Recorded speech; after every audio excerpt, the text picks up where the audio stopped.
नमस्कार दोस्तों, आप सभी को एक बार फिर से आज एक और टॉपिक के बारे में बात करेंगे जो बहुत ही महत्वपूर्ण होता है, टैक्स सेविंग।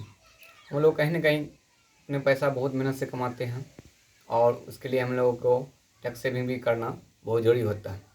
वैसे टैक्स सेविंग के बहुत सारे ऑप्शन हैं, लेकिन उसमें लिमिट होता है जो इतने रुपये तक ही, अधिकतम 1.5 लाख रुपया तक ही इन्वेस्टमेंट होता है और उससे ज़्यादा आप टैक्स सेविंग कर भी नहीं सकते हैं।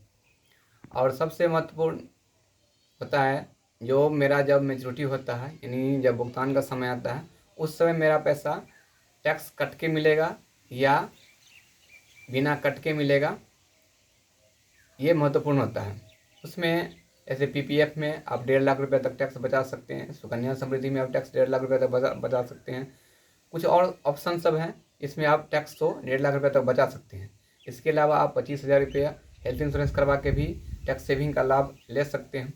लेकिन पीपीएफ, सुकन्या समृद्धि, ये सारे जो ऑप्शन हैं, इस सब में आपको 1.5 लाख रुपये तक के इन्वेस्टमेंट का आपको टैक्स बेनिफिट मिल जाएगा। मेच्योरिटी के समय भी मैंने टैक्स 1 रुपया भी नहीं कटेगा। लेकिन वही अगर इंश्योरेंस में पैसा इन्वेस्टमेंट होता है, अगर एलआईसी में आप पैसा जमा करते हैं तो वहाँ लिमिट नहीं होता है, जितना मर्जी आप इन्वेस्टमेंट करते सकते हैं साल का।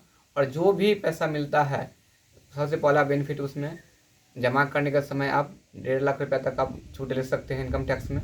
दूसरा, अगर आपको कोई बोनस मिलता है बीच में तो वो भी टैक्स फ्री होता है।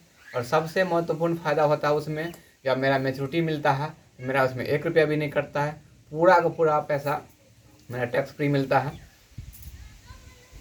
यानी मेरी कमाई का बहुत हद तक पैसा मेरा बच जाता है। इस बारे में अगर और आपको जानकारी चाहिए तो आप हमसे संपर्क कर सकते हैं। मेरा नंबर है 8877070466। धन्यवाद मेरे वीडियो को देखने के लिए, और ऐसे ही आप लोग सहयोग, सुझाव और सलाह देते रहिए। धन्यवाद।